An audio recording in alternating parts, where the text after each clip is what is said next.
Welcome back to Old Charles. Today we are talking about the United States quarter dollar from the year 1982 and why this coin is important to collectors and everyday people who find it in pocket change. This quarter was made during a very interesting time in American coin history because the early 1980s were a period of change in minting quality and production methods. The 1982 quarter belongs to the Washington Quarter series, which began in 1932 to honor George Washington I, President of the United States. The design shows Washington portrait on the front facing left with the words "Liberty" and "In God We Trust" and the date 1982 on the back of the coin. You will see the eagle with spread wings along with the words United States of America and quarter dollar. This classic design was used for many decades and is still loved by collectors today. The 1982 quarter was struck at two different mints. The Philadelphia Mint and the Denver Mint. Coins from Philadelphia do not have a mint mark, while coins from Denver carry a small D mint mark on the front near the date. Both versions were made for circulation and millions were produced, which means most 1982 quarters are still common today. However, what makes this year special is the quality of the coins produced during this period. During the early 1980s, the United States Mint was focused on producing large numbers of coins quickly, and quality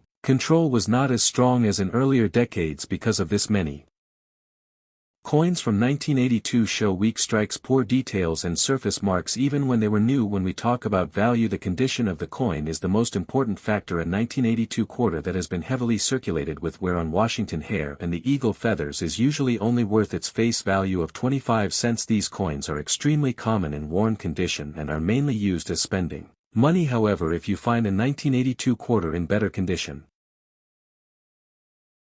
the value can increase slightly. Coins that show light wear and still have some original shine may be worth a bit more, especially to collectors trying to complete date sets. Uncirculated 1982 quarters are where things become more interesting because fewer high-quality examples were saved at the time. Many people did not think modern quarters would ever be collectible. As a result, finding a true uncirculated 1982 quarter with strong details and clean surfaces can be challenging in mint state condition. A 1982 quarter from either Philadelphia or Denver can be worth several dollars depending on how nice it looks. Coins with full detail on Washington hair and the eagle feathers and minimal marks are the most desirable. Graded coins that have been professionally examined and placed in protective holders can reach even higher values. Coins graded in higher mint state levels such as MS-65 or better are especially valuable because of their rarity in top condition. Some of these coins can sell for much higher prices at auctions when collectors compete to get the best examples for their collections. This is why it is always a good idea to look closely at any 1982 quarter you find, especially if it still has bright luster and sharp details. Another thing collectors look for is errors and varieties. Although there are no major famous varieties for the 1982 quarter, minor errors such as off-center strikes, weak strikes or die cracks can add interest and sometimes value. Error coins are always popular because they show something unusual about the minting process. If you find a quarter that looks different from normal, it may be worth having it checked by an expert. The history of the United States quarter. $1,982 is connected to a time of change in the American economy and the United States Mint. The Washington quarter design first appeared in 1932 to honor the 200th birthday of George Washington, and it quickly became a permanent design because of its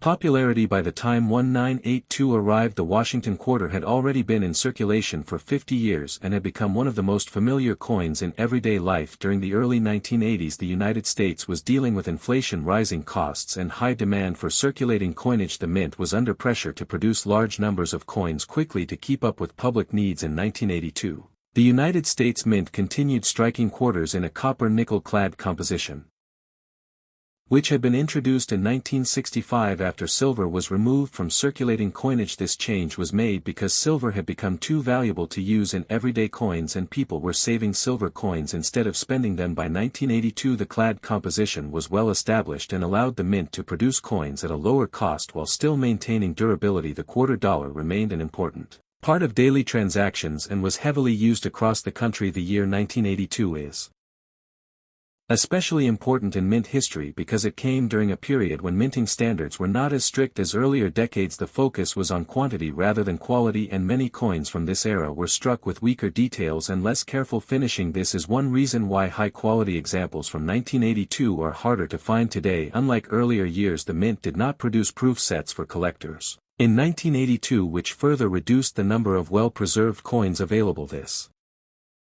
Decision was part of broader changes in mint operations and cost control during that time. Quarters from 1982 were produced at the Philadelphia Mint and the Denver Mint, continuing the long tradition of multiple mint facilities serving the nation. The Philadelphia Mint had stopped using the P Mint mark on most coins until later years, so 1982 quarters from Philadelphia appear without a mint mark while Denver coins carry AD. These coins entered circulation immediately and were widely used in vending machines, parking meters, and everyday purchases, making them an essential part of daily American life. Over time, the 1982 quarter has become a symbol of the challenges and transitions faced by the United States Mint in the modern era. It represents a shift away from the careful craftsmanship of earlier decades toward mass production to meet economic demands today. Collectors study these coins to better understand how history, economics, and minting practices came together in a single year, making the 1982 quarter an important piece of modern American numismatic history. The condition of a United States quarter dollar from 1982 plays the most important role in determining its value and collector interest because millions were made and most entered heavy circulation. The majority of these coins show clear signs of wear. In poor condition, the coin will have heavy smoothing on the surface. Washington hair will look flat and most fine lines will be gone. The word Liberty and the date may appear weak, and the eagle on the reverse will have very little feather detail. Coins in this condition are extremely common and are generally worth only face value. In good condition, the 1982 quarter will still show noticeable wear, but the main design elements will be visible. Washington outline will be clear, but the hair details will be worn down and the high points on the face will be smooth. The eagle on the back will have a flat appearance with limited feather definition. These coins have been used for many years in circulation, and while they may look old, they do not carry added value beyond 25 cents. Very fine condition coins show moderate wear, but more detail remains visible. Washington hair will still show some separation and the facial features are more defined. The lettering around the edge of the coin will be strong and clear. On the reverse, the eagle feathers will begin to show more detail, although the highest points will still be worn. Coins in this condition are more attractive but are still commonly found and usually do not bring a high premium. Extremely fine condition is where the coin starts to look much better. Wear is light and mostly limited to the highest points. Washington hair will show clear lines and texture, and the cheek and jaw will still be well defined. The eagle feathers on the reverse will be sharp with only slight smoothing on the tips. Many collectors prefer coins in this condition for date sets because they still show age but retain strong detail. About uncirculated condition means the coin has only slight wear and may still show some original mint luster around the edges. Washington portrait will be sharp and only the highest points will show minor rubbing. The reverse will display strong eagle details with minimal wear. These coins are harder to find from 1982 because most were heavily circulated. Uncirculated condition is the most desirable for the 1982 quarter. These coins show no wear at all and still have full mint luster across the surface. Washington hair details will be strong and the eagle feathers will be fully detailed and sharp. Any marks present are from contact during minting and not from circulation because minting quality was lower during this period. Truly uncirculated 1982 quarters with clean surfaces are scarce and are the most valuable examples for collectors.